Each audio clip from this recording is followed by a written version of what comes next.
आज का हमारा विषय है अवशेष सामग्री का लेखा, ट्रीटमेंट ऑफ स्क्रैप। सामग्री का उत्पादन करते समय प्रक्रिया के अंत में कुछ भाग अपने आप ही बचा रह जाता है, जिसको आगे प्रक्रिया द्वारा यानी और प्रोसेस करके बनाना संभव नहीं होता है। उसे हम अवशेष कहते हैं। इस अवशेष की मात्रा और विक्रय मूल्य बहुत ही कम होता है। यानी प्रोडक्शन करते समय कुछ आइटम ऐसा है जो बचता ही बचता है। जैसे रेडीमेड गारमेंट है। रेडीमेड गारमेंट में कपड़े बनाते समय उनकी कटिंग की कुछ कतरनें हैं जो बचेंगी ही बचेंगी, जिसका कोई भी विक्रय मूल्य नहीं होता है। बहुत नगण्य सा विक्रय मूल्य होता है, मात्रा भी कम होती है, तो ये उसका अवशेष कहलाता है। यह अवशेष कच्ची सामग्री का है, क्योंकि इसको बेचने में पैसा बहुत कम मिलता है, तो उसका ट्रीटमेंट ऐसे किया जाता है कि यदि अवशेष कच्ची सामग्री का है तो इसे विक्रय से प्राप्त राशि को सामग्री की लागत में से कम करके दिखाया जाता है।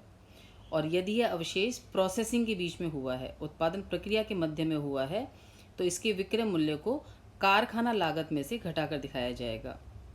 लेकिन यदि सामग्री का अवशेष असामान्य हानि का है, कोई एक्सीडेंटल लॉस की वजह से यदि हुआ है, हमें ऐसा हुआ है इसके होने की संभावना नहीं थी लेकिन हो गया है, तो फिर उसे कॉस्टिंग P&L लागत लाभ हानि खाते में ट्रांसफ़र किया जाएगा।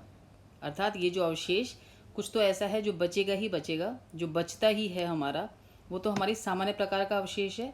उसे तो हम, यदि वो कच्चे माल का है तो कच्चे माल में से घटा के दिखाएंगे, यदि वो प्रोसेसिंग का है तो उसे फैक्ट्री कॉस्ट में से घटा के दिखाएंगे। लेकिन किसी एक्सीडेंट की वजह से यदि हमें एक्स्ट्रा अवशेष हो गया है, एक्स्ट्रा हानि हो गई है, तो फिर उस असामान्य हानि को हम कॉस्टिंग P&L अकाउंट में ट्रांसफ़र करके दिखाते हैं। तो ये हमारा ट्रीटमेंट होता है एक अवशेष सामग्री का। अब इसको हम एक क्वेश्चन लेकर देखेंगे, एक न्यूमेरिकल क्वेश्चन लेकर देखेंगे कैसे हम अवशेष का ट्रीटमेंट कॉस्ट शीट बनाते समय करते हैं। जैसे मैंने यहाँ पर एक एग्जांपल लिया है। एक फैक्ट्री में 3 प्रकार की वस्तुएं A, B और C ढालने का आदेश प्राप्त किया, जिसका वजन, मतलब हमें एक आदेश मिला है जिसमें हमें A कैटेगरी 18 टन, B की 45 टन और C की 27 टन माल बना के हमें देना है। यह हमने प्रक्रिया में महसूस किया है कि जितनी कच्ची सामग्री हम काम में लेंगे उसका 10% हमारा उत्पादन में क्षय हो जाएगा। नहीं, जितनी कच्ची सामग्री हम इंट्रोड्यूस करेंगे, इनपुट करेंगे, आउटपुट हमारा उसमें 10% कम निकलेगा। और ये जो अवशेष है 10% जो हमारी हानि है, ये ओरिजिनल सामग्री के मूल्य के 20% मूल्य पर तक बेची जा सकती है। सामग्री का मूल्य दे रखा है यहाँ पे अपने को 250 रुपये प्रति टन, मजदूरी दे रखी है यहाँ पर अपने को, और तीनों प्रकार की वस्तुओं को ढालने हेतु सांचे की लागत दे रखी है जो हमारी डायरेक्ट कॉस्ट है। यदि कारखाना ऊपरी व्यय प्रत्येक स्थिति में श्रम का 40% है। यहाँ पे कारखाना ऊपरी व्यय की हमको अवशोषण दर दे रखी है। कारखाना ऊपरी व्यय का हमको राशि नहीं है, यहाँ पे अवशोषण दर के आधार पर निकालना है जो लेबर का 40% होगा। तो हमें तीनों प्रकार की ढाली गई वस्तुओं की प्रति टन पर टन उत्पादन लागत हमको ज्ञात करनी है, जिसके लिए हमको लागत विवरण पत्र बनाना है। तो यहाँ पर हमें A, B और C 3 वस्तुओं का आदेश मिला है।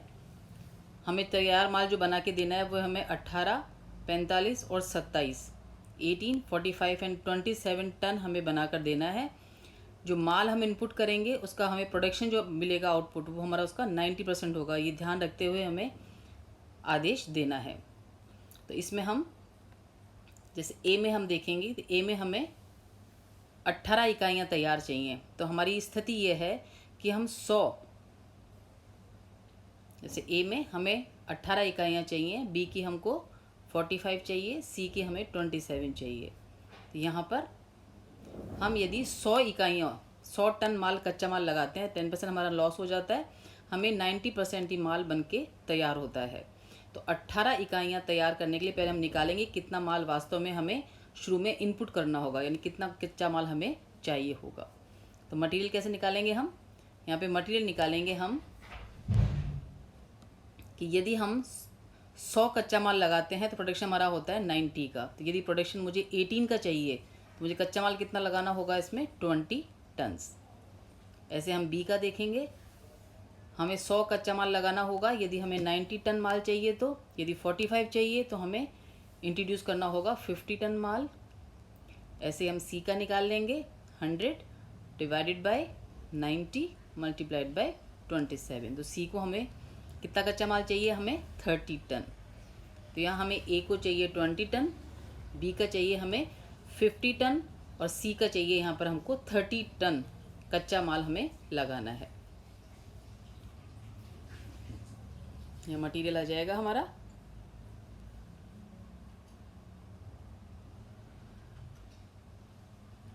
ए 20 टन, रेट है अपनी कच्चे माल की 250 पर टन।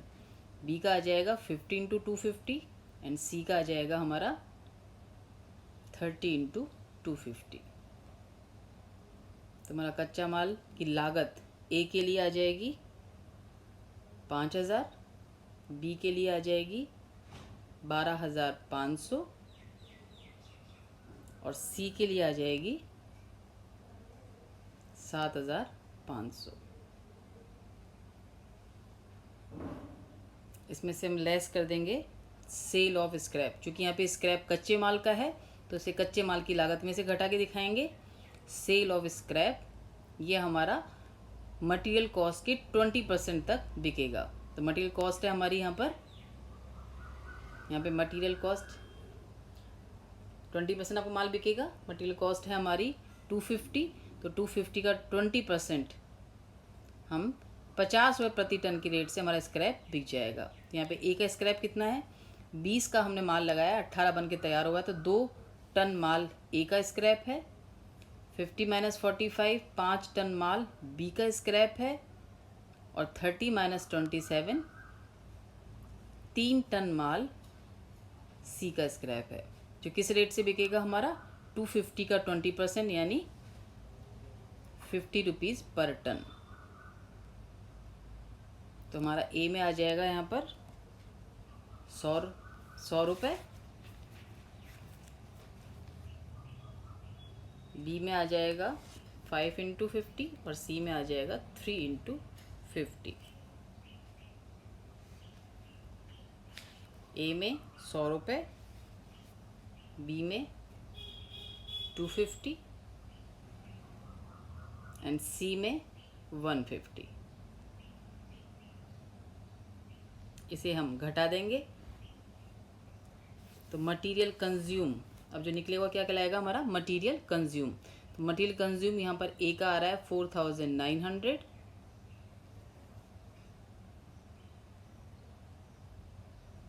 बी का आ रहा है 12,250 एंड सी का आ रहा है 7,350 मटेरियल कंज्यूम्ड।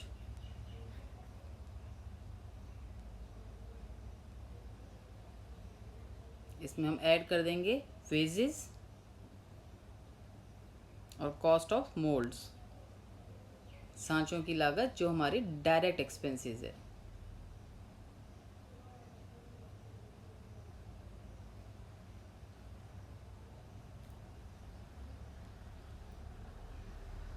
वेजेस हमारी आ जाएगी,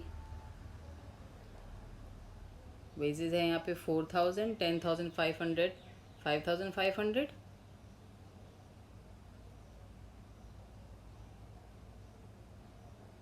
4,000, 10,500 एंड 5,500। सांचों की लागत कॉस्ट ऑफ मोल्ड्स हैं हमारे यहाँ पर 400, 500 एंड 300। तो ये हमारी निकल जाएगी प्राइम कॉस्ट। प्राइम कॉस्ट मूल लागत, मटेरियल, वेजेज और डायरेक्ट एक्सपेंसेस को जोड़ के क्या निकल जाएगी हमारी प्राइम कॉस्ट। यहाँ पर ए की आ जाएगी 9,300, बी की आ जाएगी 23,250 एंड सी की आ जाएगी 13,150। इसमें हम ऐड करेंगे फैक्ट्री ओवरहेड्स, जिसकी हमको अमाउंट नहीं दे रखी है प्रश्न में, अब्जॉर्प्शन रेट दे रखी है हमें अवशोषण दर दे रखी है जो है 40% ऑफ वेजेस।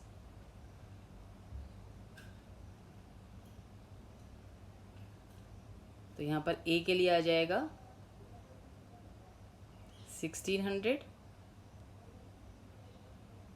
बी के लिए आ जाएगा 4200 एंड सी के लिए आ जाएगा 2200।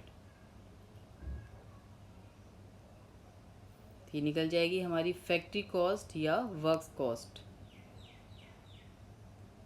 चूँकि यहाँ पर अन्य किसी लागत ऊपरी व्ययों की सूचना नहीं है, तो यही हमारा हो जाएगा कॉस्ट ऑफ प्रोडक्शन। 10,900,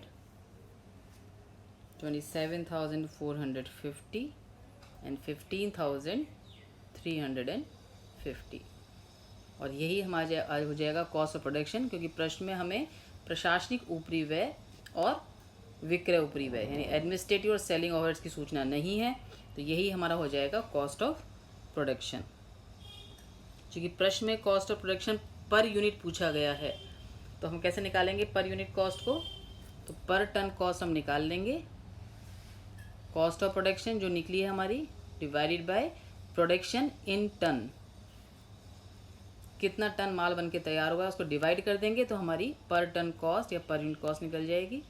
तो ये निकल जाएगी 10,900 डिवाइडेड बाय 18 ए के लिए, 27,450 डिवाइडेड बाय 45 बी के लिए, और 15,350 डिवाइडेड बाय 27 सी के लिए।